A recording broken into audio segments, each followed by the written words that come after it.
I hope you all are reading along with us in the first couple of chapters of Mark as we do the sermon series on his gospel.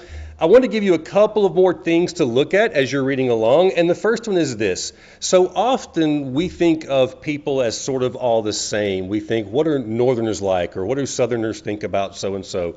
We do this with ethnic groups all the time.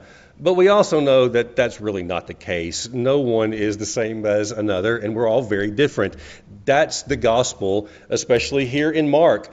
He introduces us to the first disciples, and they're all very different from each other.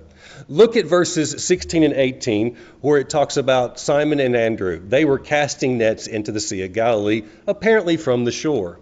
The next call is for James and John in verses 19 and 20, and they're mending nets at the boats where they have hired men. There was probably a social difference, a social class difference between these two sets of brothers. That's one thing.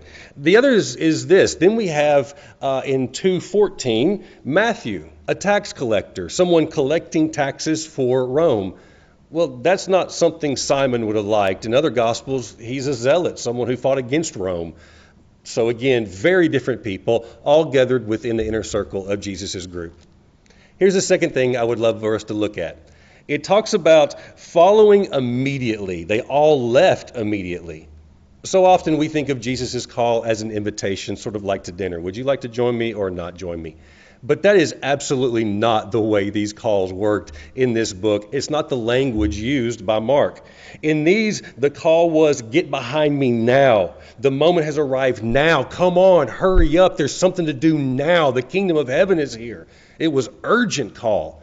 And so did they just kind of accept it and go along? No, they went immediately because that's what they knew they had to do, regardless of the implications, by the way, to their families and to the family businesses and inheritances. And so I guess the question we might ask is, do we hear that soft invitation from Jesus, or do we hear the urgent call? God bless you all as you read the scripture.